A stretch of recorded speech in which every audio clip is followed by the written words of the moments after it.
tu vas apprendre ce qu'est un verbe. C'est important de savoir repérer et conjuguer les verbes pour mieux comprendre et écrire sans erreur.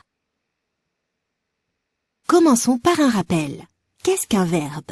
Un verbe est le mot qui indique une action, c'est-à-dire ce que fait la personne, l'animal ou la chose dont on parle.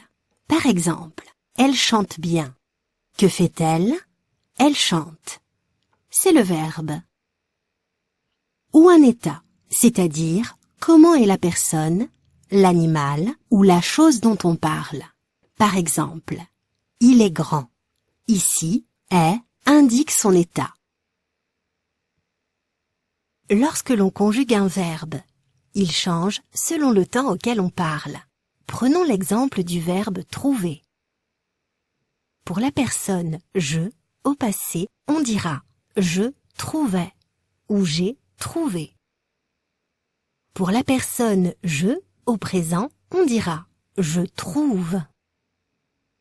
Pour la personne « je », au futur, on dira « je trouverai ».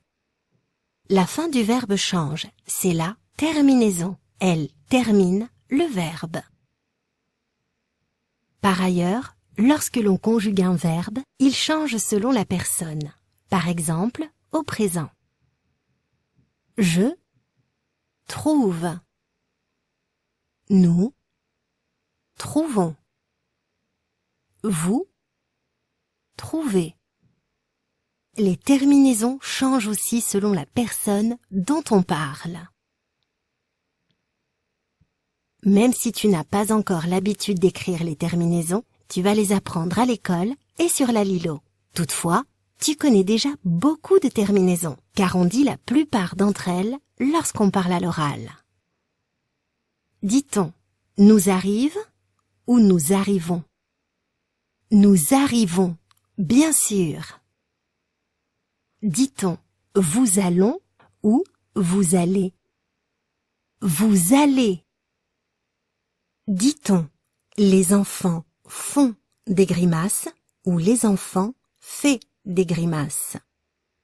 Oui, les enfants font des grimaces. Tu vois, tu connais déjà une grande partie des terminaisons. N'hésite pas à dire les mots à voix haute quand tu as un doute. Malheureusement, ça ne fonctionne pas à tous les coups. Parfois, certains verbes conjugués se disent de la même manière, mais ne s'écrivent pas pareil. C'est notamment le cas pour les verbes en ER, comme donner. Je donne. E. Tu donnes. ES. Il donne. E. Elle avec un S donne. E-N-T. Comme tu le vois, on dit « donne » à chaque fois, mais on ne l'écrit pas toujours pareil. Tu peux déjà retenir que la terminaison de « tu » se termine presque toujours par un S, et que celle de « il » avec un S et « elle » avec un S se termine toujours par « NT ». Entraîne-toi. Complète la phrase avec le verbe qui convient.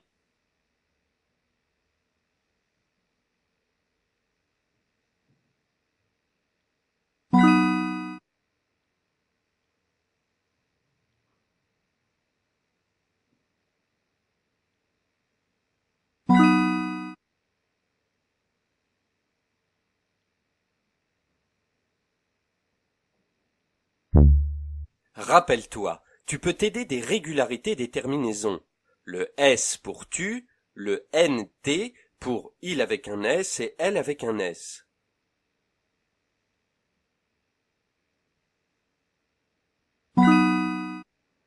Veux-tu revoir la leçon avant de continuer? Voyons maintenant comment repérer le verbe dans une phrase. Il y a deux manières. Tu peux changer le temps de la phrase. Le verbe est le seul mot qui changera. Par exemple, je regarde le ciel. Changeons le temps en ajoutant demain. Demain, je regarderai le ciel. Le mot regarde s'est changé en regarderai. C'est lui le verbe. Tu peux aussi changer la phrase pour la mettre à la forme négative. Essayons avec le même exemple. Je regarde le ciel. Ajoutons non devant la phrase. Non, je ne regarde pas le ciel. Le verbe se situe entre le ne et le pas. C'est bien le mot regarde. Entraîne-toi. Lis la phrase et trouve le verbe.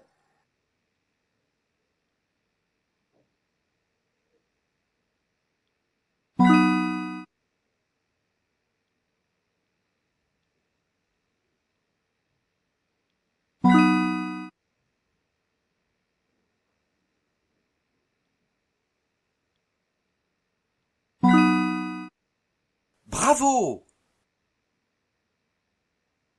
Bravo, tu sais maintenant ce qu'est un verbe et comment le repérer. Rappelle-toi. Le verbe est le mot qui indique une action ou un état. Il change selon le temps et la personne auquel il est conjugué. Tu peux dire la phrase à voix haute pour entendre si la terminaison du verbe est correcte, car tu connais déjà beaucoup de terminaisons à l'oral. Toutefois, certaines sont identiques. Tu apprendras à les différencier à l'écrit. Tu peux changer le temps de la phrase ou la mettre à la forme négative avec non pour le repérer.